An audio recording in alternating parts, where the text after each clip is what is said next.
All right, if you're just starting your career, you're at this massive crossroads, right? Do you go for the job with the big salary right now, or do you play the long game and build skills that'll pay off later? Today, we're going to break down why focusing on skills isn't just a different path, it's the only path to building real, lasting wealth. Let's dive in. So, look, it basically boils down to these two paths. Path A, yeah, it's tempting. That high salary right out of the gate looks amazing. But that's the trap, isn't it? It plateaus, and it plateaus fast. Now, Path B starts with less cash, and honestly, it's probably harder work. So why on earth does every self-made millionaire pick Path B? Because they're playing a totally different game. They know the real prize isn't the first paycheck. And this quote, it just nails it. Mark Tilbury, the author we're drawing from, actually lived this. He left school with nothing and took a pay cut to become a carpenter's apprentice. Why? Because he knew those skills. Man, those skills were the real gold. That single choice, learning over earning, set the entire foundation for his future. Okay, so that leads us right into our first big idea. It's not about finding a job, it's about strategically building your personal skills stock. This right here is the real engine that's going to drive your financial success for years to come. And this idea right here, it's a total game changer for your financial security. Think about it. A job, even a high-paying one, can disappear in a flash. But a powerful set of skills, that's yours forever. You become the asset. That's a kind of security that no company can ever give you. It basically makes you unbreakable. So what are we even talking about when we say high-income skill? It's more than just something you're kind of good at. It's a specific skill that the market is screaming for, and they'll pay big money for it. Way more than you'd get from a typical salary. All right, let's get into the nitty-gritty. We're talking about things like copywriting, video editing, coding, skills like these. Now, here's the secret. The demand for people who are actually good at this stuff, it's through the roof. You might think it's super competitive, but the truth is, most people just dabble. If you really master one of these, you're in a league of your own. I love this metaphor. Think of your skills like a Swiss Army knife. Your first job might add the screwdriver. Your next gig adds the scissors. And before you know it, you're not just some one-trick pony.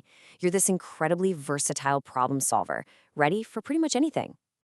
Okay, so building that skill stack, that's step one. It's huge, but it's not the end game. Now we get to the really exciting part, how to turn those skills into actual ownership.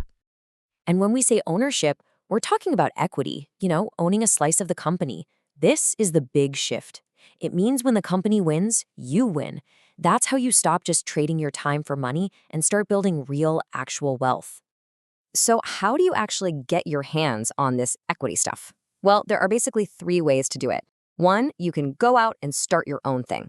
Two, you can earn what's called sweat equity. That's where you become so damn good, so essential, that they give you a piece of the action just to keep you.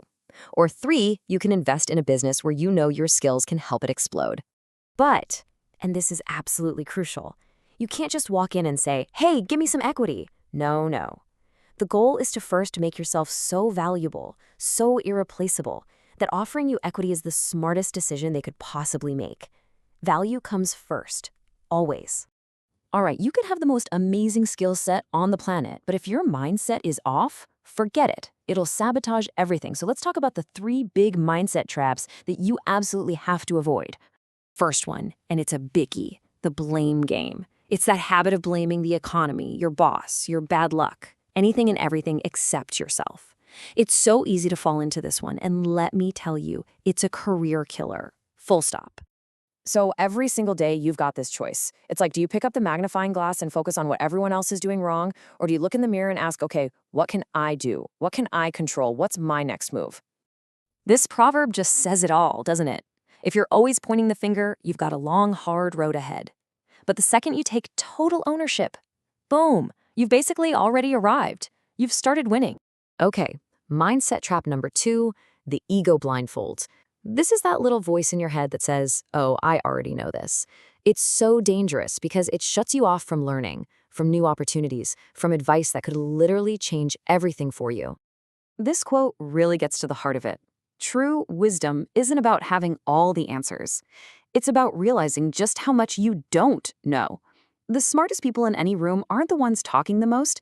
They're the ones listening and asking questions.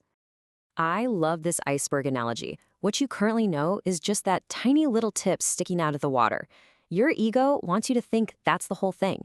It makes you completely blind to the massive world of knowledge that's just waiting for you right under the surface.